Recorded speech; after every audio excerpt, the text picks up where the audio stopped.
Bonjour et bienvenue, nous avions rendez-vous ce week-end sur le circuit du Val de Vienne au Vigan. C'est le troisième rendez-vous de la saison. Moto 3, Super Sport, 600 Pirelli, Superbike et Sidecar. Ils étaient tous là, espérant enfin pouvoir en découdre sous le soleil.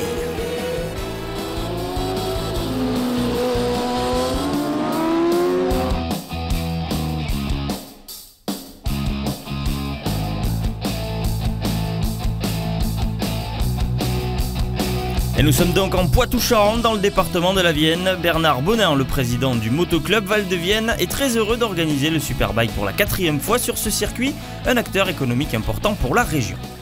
C'est la 4e année que nous l'organisons.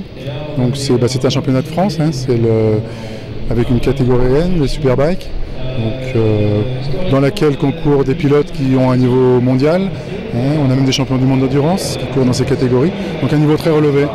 Entre les journées de roulage et les courses, je crois que le circuit est ouvert 280 journées par an, sur 365, avec soit des courses, soit des journées de roulage, soit des écoles de pilotage qui viennent, donc c'est quand même un acteur économique important. Et place maintenant au sport avec la première des catégories à prendre la piste ce week-end, la catégorie 600 Pirelli sur une piste séchante. Ce sera Pierre-Yves Bian qui signe la pole devant Morgan Bercher, actuel leader du championnat. Hugo Clerc, quant à lui, ne partira que 18e. Thibaut Gourin, le pilote du GMT 94, partira lui 14e. Et le premier coup de tonnerre du week-end alors que les pilotes sont dans leur tour de chauffe. Morgan Bercher, qui avait chuté aux essais, s'arrête au stand et ne partira pas à cause d'un problème mécanique. Le départ est donc donné sans lui et c'est parti pour 9 tours sur une piste déclarée encore une fois humide. Pierre-Yves Bian conserve sa première place durant le premier tour, mais très vite se fait attaquer par Pierre Texier qui passe au deuxième tour, imité par Kevin Mecco qui se retrouve en tête dès le troisième tour. Finalement, Thibaut Gourin, après une belle lutte avec Kevin Mecco, s'empare de la tête et s'impose pour la première fois de la saison. Hugo Clerc, lui parti 18e, termine sur la 3e marche du podium. Réaction à chaud du vainqueur. Une course très compliquée vu que je pars de la 14e place. Je fais un départ un peu moyen et je remonte de petit à petit. Il y a eu pas mal de chutes, donc j'en ai profité. Je suis remonté petit à petit dans le bon groupe. Je les ai doublés assez facilement, donc je suis assez content de ma performance. Et dans les derniers tours, j'ai pas lâché et je suis vraiment content parce que c'était un week-end assez difficile. Et après le départ de Bertin, champion l'an dernier, Maxime Cudeville était un prétendant au titre. Il revient sur son début de saison un peu en dents de scie. On a un début de saison vraiment difficile avec des conditions météorologiques vraiment pas simples pour les pilotes. On a eu pas mal de chutes, j'ai commencé à perdre un peu la confiance, là c'est revenu. Vendredi j'étais bien, j'ai fait des essais plutôt rapides et là pareil, le matin la pluie, on essaie de gérer pour pas retomber, on arrive à quelque chose d'assez sympathique et hier en course on manque de réussite, on se touche avec un autre pilote, on perd du temps. Ce matin on a eu d'autres problèmes avec l'histoire du drapeau rouge, au moment où on est le plus rapide avec les pneus neufs, on perd du temps avec le drapeau rouge, du coup on redescend dans le classement. C'est pas simple, là, du coup je vais repartir à la 9e place, encore loin dans le paquet, il va falloir bien bosser, être incisif dès le début pour pouvoir choper le bon groupe, ne pas le lâcher et puis remonter là-bas sur le podium, quoi. Et absent de la première course du week-end après une seconde chute le dimanche matin pendant les essais, Morgan Bercher, actuel leader au championnat, nous raconte son début de week-end très compliqué et pourquoi il était absent de la course hier. Hier, j'ai pas pu faire la course, tout simplement, c'est par ma faute. Je suis tombé hier matin en qualification. Ma moto s'est endommagée sur une pièce qui a cédé donc dans mon tour de chauffe. Impossible de réparer une pièce trop conséquente à changer en si peu de temps. Donc voilà, on perd un petit peu de points. C'est pas très grave parce qu'on avait bien closé l'écart. Là, on part de cet après-midi et on espère au moins accrocher le podium vu que ce matin, je suis encore tombé assez lourdement. Mais je suis relativement confiant parce que je sais que je suis assez rapide et je pense qu'il y a moyen de jouer vraiment devant. Et au départ de la deuxième course le dimanche, c'est Thibaut Gourin qui accroche la pole devant Bercher et Hugo Clerc. On retrouve Maxime Cudeville en 9e place, bien réalise encore une bonne qualif en accrochant la 4e place sur la grille. Et au départ, c'est justement Bian qui fait le all shot devant Bercher et Clerc. Le pilote de la Yamaha 99. Mais il sera vite repassé par ses deux poursuivants.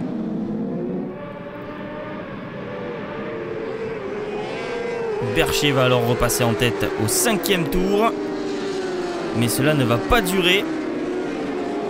Il est obligé d'abandonner aussitôt à cause d'un problème d'allumage cette fois-ci. Il laisse alors le champ libre à Claire et Meko, encore lui qui se chamaille la tête, sans oublier Gourin qui va très vite remonter pour se mêler à la bagarre.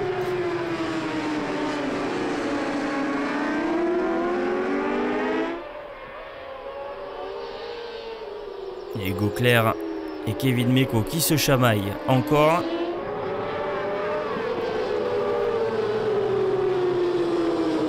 Et le pilote du GMT 94 avec le numéro 94 arrive, se mêle à la bagarre, c'est chaud. Et on prend finalement les mêmes. Et on recommence puisqu'à l'arrivée c'est Gourin qui s'impose devant Claire 3e et Meko signe encore une fois la 2e position.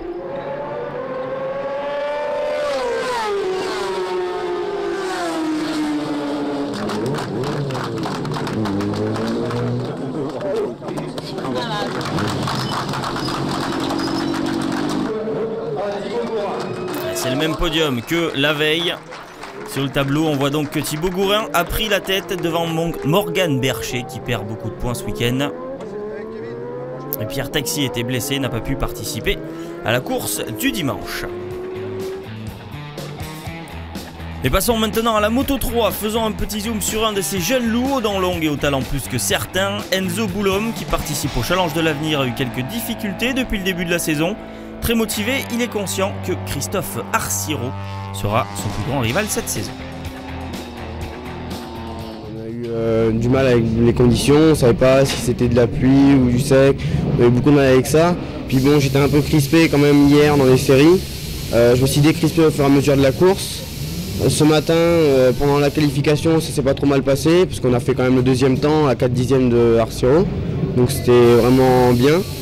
Après une petite chute en essayant de faire un peu mieux, bon bah on verra la course. Et on a eu quand même beaucoup de problèmes techniques et aussi un peu de ma faute pendant les courses. Donc là on essaye de regagner le plus de points possible et on va essayer d'être le mieux tout au long de la saison.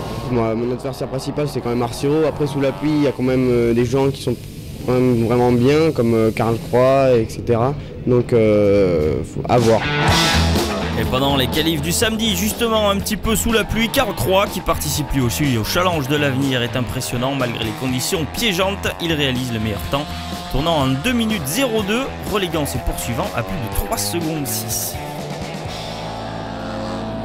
Et sur la première grille donc de Moto 3, nous retrouvons Karl Croix en pole.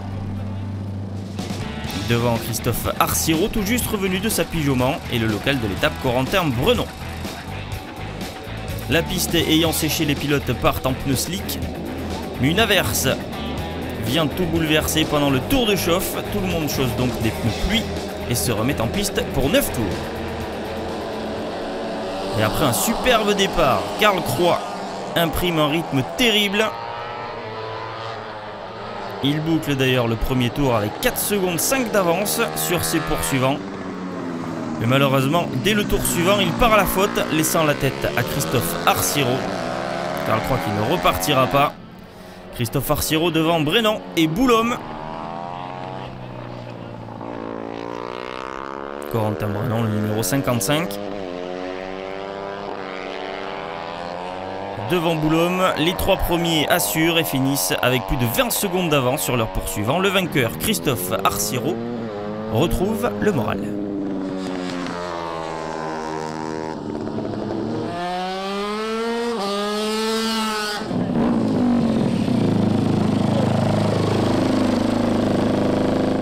Le moral par rapport au Mans, on gagne une victoire, c'est bien pour le championnat, on a assuré. On a vu que Karl Croix était bien en début de course, après j'ai vu que c'était un petit peu trop à mon avis, et après voilà, c'est pas tenu, ça n'a pas tenu pour lui, dommage pour lui, mais c'est bien pour moi. Et le dimanche matin, sous le soleil, Arciro signe la pole devant Boulhomme qui a chuté en fin de séance mais pourra quand même partir. Brenon reste en 3e place, Karl Croix part cette fois-ci à la 4e position.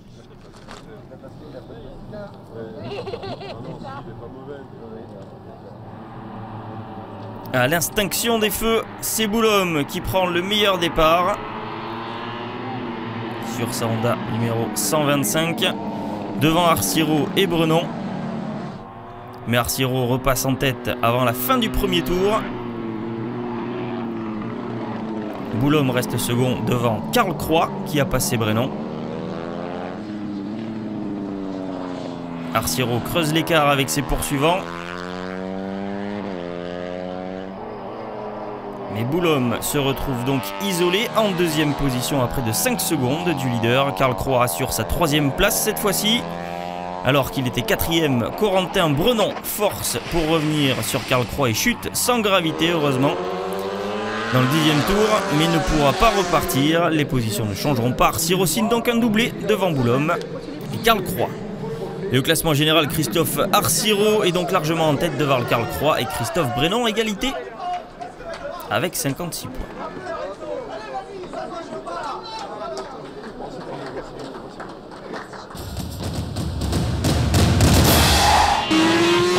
Et le Super Sport prend maintenant place sur la piste. L'antichambre du Superbike permet à des pilotes d'exploser au grand jour. C'est le cas de Nicolas Salchaud, champion Promo Sport 600 et 1000. Il pilote la Kawasaki numéro 15 du team Airbike. Actuellement leader du championnat, il plaisante sur le fait qu'il n'ait pas trop de pression pour l'instant.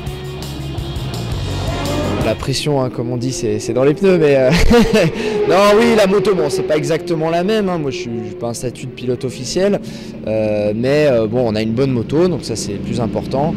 Et puis non, la pression, moi, bon, j'ai eu la chance, mine de rien, de gagner déjà 2 titres en Promo Sport. Donc moi, gérer des championnats, je peux dire que je sais quand même faire, même si j'ai encore des choses à apprendre. Mais voilà, donc là-dessus, il n'y a pas de problème. Champion l'an dernier en trophée Pirelli, Thibaut Bertin a gardé son numéro 8 et sa bonne humeur, mais sur sa nouvelle Yamaha R6 du team JLD Racing, il ne lâche jamais rien et ça fonctionne puisqu'il pointe actuellement 2e au championnat et espère encore truster quelques victoires d'ici la fin de la saison. Je suis très content, hein, le début du championnat, donc ça se passe pas trop mal, j'ai de bonnes sensations avec cette nouvelle moto, donc ça va plutôt bien. On travaille beaucoup avec Pirelli pour essayer d'avoir un meilleur feeling et que ça arrive à descendre encore un peu plus les chronos. Bon bah voilà, on sait sûr comment il y a eu une petite boulette de tout ça et bon voilà, à Nogaro c'est bien passé. Bon, je profite un peu de la situation avec tous les problèmes d'huile et tout ça qu'il y a eu. Mais bon, je suis content, moi je suis là, je veux prouver que j'arrive à rouler devant et à me battre avec tous ces teams officiels et puis c'est le principal pour moi, quoi. Et le samedi, sous une pluie battante, les pilotes prennent place sur la grille et c'est Mathieu Ginès qui s'est offert la pole devant Lucas Mayas et sa MV Agusta. En 3e, on retrouve Cédric Tangre. Salchaud part seulement 6e et Bertin s'est marqué dessus. Il sera 8e sur la grille.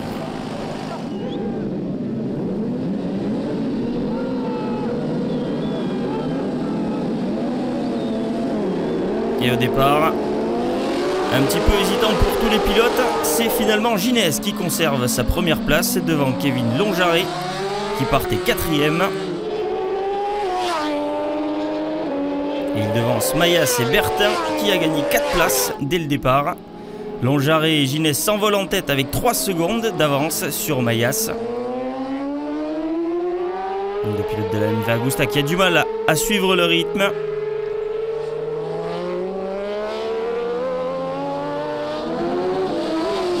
Derrière, Bertin, Polesso et Salchaud se battent pour les places d'honneur. À l'entame du 9e tour, Ginès reprend la tête devant Longaret. Mais une chute de Kevin Zalaï dans la ligne droite va entraîner le déploiement du drapeau rouge. Et le règlement est ainsi fait. On prend donc le classement au tour numéro 8. Au final, c'est Longaret qui gagne devant Ginès et Mayas 3e. Le vainqueur nous avoue même avoir pensé à ce drapeau rouge pendant la course. Attends, je t'en fais moi aussi, Un peu de chance que ça s'arrête sur un drapeau rouge, oui, parce que je venais juste de me faire redoubler, mais enfin, quand j'avais doublé, en fait, j'ai doublé en pensant au drapeau rouge parce que j'étais derrière et je suivais sans être gêné, mais je voyais que je pouvais doubler. Je me suis dit, je vais doubler, s'il y a un drapeau rouge, je serai devant. Et il m'a redoublé, je pensais essayer de redoubler dans le dernier tour et du coup, il y a eu un drapeau rouge avant, quoi. Et je suis content parce que du coup, je gagne alors que j'avais jamais roulé ici.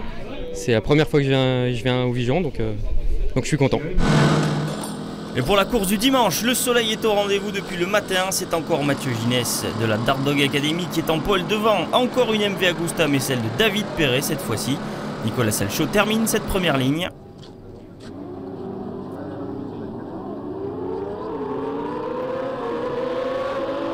Et Mathieu Ginès fait un très bon départ et prend dès le premier virage quelques longueurs d'avance sur Longjarret et Salchaud. Mais Longjarret se loupe, laissant ainsi Salchaud second devant Bertin troisième. Ginès force pour creuser l'écart en tête, il compte 6 secondes d'avance après seulement 6 tours.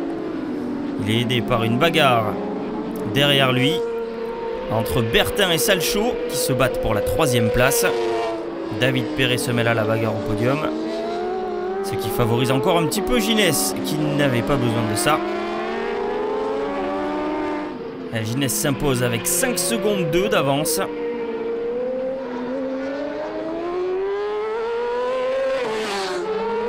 Sur Bertin et Salchaud, Perret termine au pied du podium. Grâce à cette nouvelle victoire, Ginès remonte au classement derrière Salchaud. Et Salchaud qui reste premier, mais seulement à 1 point de Ginès, lui-même à un seul petit point de Bertin. 71 pour Salchaud, 70 pour Ginès, 69 pour Bertin. Autant vous dire que rien n'est joué dans cette catégorie.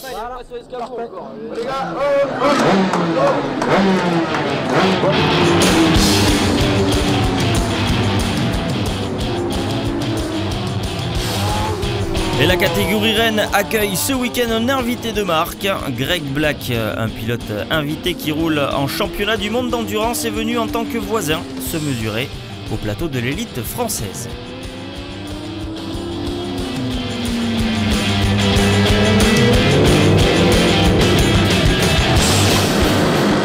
J'ai commencé en vitesse en 125 quand je suis de France, puis en 600 super stock en Europe et en 1000 super stock, et ensuite je suis passé à l'endurance. Je suis revenu en 2011 grâce à Honda faire une pige en cheval de France en 600 super sport. La vitesse me plaît toujours et ça me plaira toujours. Et j'ai toujours voulu faire la course ici de France Superbike parce que c'est à côté de chez moi, j'habite à 15 km d'ici. Donc c'est toujours été un objectif pour moi. J'ai jamais pu le réaliser jusqu'à là parce que j'avais pas les partenaires et pas la moto et tout ce qui suit. Et je préfère venir à une seule course de l'année et dans de bonnes conditions et faire de bonnes choses que de venir sur toutes les courses et de faire les choses à moitié. Voilà, quand je fais quelque chose, j'essaie de le faire à 100%. Étienne Masson, actuellement deuxième au championnat, nous a fait peur en chutant samedi matin. Il ne roulera pas du week-end, laissant partir de gros points, mais il nous rassure sur son état de santé. Malheureusement, hier, sous la pluie, j'ai été un peu trop optimiste et je fais un petit traumatisme crânien qui m'a donné un peu de fil à retordre parce que je suis parti à l'hôpital et les médecins n'étaient pas trop optimistes au début, et en assistant un peu, j'ai réussi à sortir assez tôt ce matin. Le mental est toujours là, ouais, tout à l'heure ils ont fait chauffer les motos, j'avais un peu les jambes qui tremblaient, mais bon, on n'a pas le choix, ça fait partie de la course et voilà, on se rattrapera à l'aide non. Un autre outsider qui découvre cette catégorie Superbike, c'est Axel Morin, pilote Kawasaki du team Sherwa Motorsport, 4e du championnat actuellement. Il donne tout pour performer cette année. C'est un gros changement, on va dire au niveau de la moto, style de pilotage entre la 600 et le 1000, c'est assez différent. Il y a aussi un travail avec la gestion électronique de la moto qu'il faut prendre en compte. En fait, tout ça, on essaye d'apprendre au fur et à mesure avec mon équipe. Et moi, vu que je suis conscient que j'ai un bon package pour parvenir à de bons résultats, je me donne à 100% sur la moto. Le matin, on a fait une bonne qualification avec une 3e place. C'était ma première ligne sur la grille de départ en 1000. Donc partir à côté des pilotes officiels ou des pilotes en tout cas de grosses expériences comme David Muscat, c'est toujours encourageant. Et lors des qualifs sur piste humide, justement, c'est David Muscat qui aime ces conditions et qui, sur sa 1198, réalise la pole devant Grégory Leblanc. Axel Morin partira pour la première fois de la saison en première ligne. Dacosta n'est que 5e derrière Greg Black, le pilote local invité ce week-end. À l'extinction des feux, David Muscat réalise le all shot devant Thomas Métro et Julien Dacosta.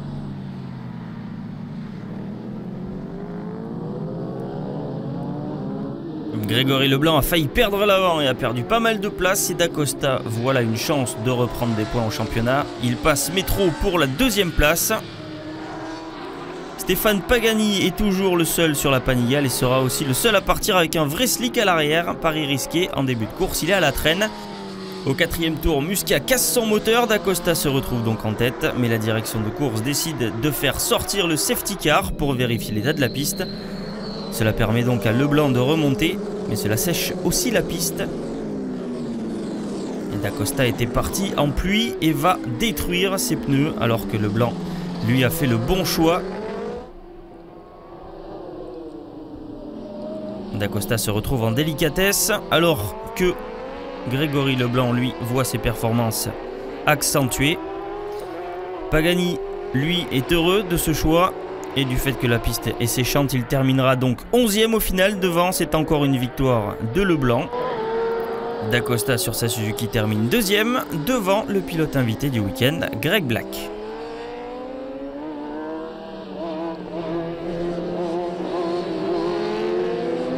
Je crois que c'est une de mes premières victoires sur une piste piégeuse comme ça. Donc je suis vraiment content. Pour le championnat, c'est une bonne optique parce qu'on reprend 5 points de plus sur Julien. Et voilà, avec ces conditions, on peut dire qu'on s'en sort plutôt bien. Donc hâte de rouler demain sur le sec normalement. Et justement, le lendemain sur le sec, les positions sont presque les mêmes qu'à l'arrivée la veille. Leblanc en pôle, devant D'Acosta, 3e Axel Morin sur sa Kawasaki. David Musca a choisi de partir avec la Panigale puisqu'il avait cassé le moteur de sa 1198. Au départ, c'est Leblanc qui fait un très bon départ, justement. Il s'envole de cette ligne devant D'Acosta et Morin. Et malheureusement, Greg Black part à la faute dès le premier tour.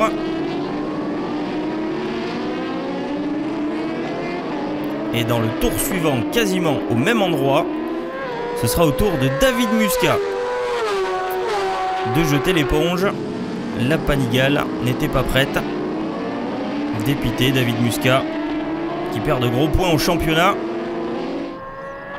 et qui s'arrête au stand.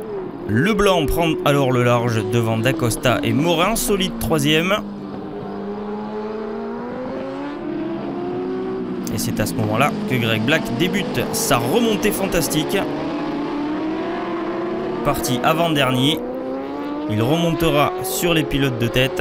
Derrière le trio de tête, justement, c'est Guité qui fait une course solide devant Anthony Loiseau. À l'arrivée, Leblanc s'impose pour la 2e fois du week-end.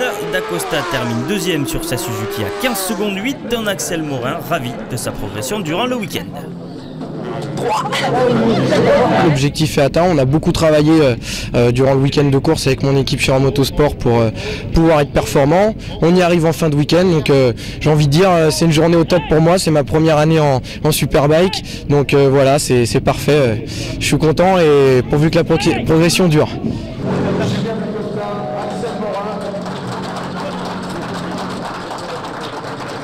L'atmosphère est encore bon enfant sur ce podium. Grégory Leblanc creuse un petit peu l'écart devant D'Acosta. Morin, grâce à son podium, attrape la 3e place du classement général. Merci beaucoup. Et voilà, c'est terminé pour cette manche du Vigan. Prochain rendez-vous les 15 et 16 juin prochains à Les Denons. On l'espère sous le soleil. À bientôt. Ciao, ciao.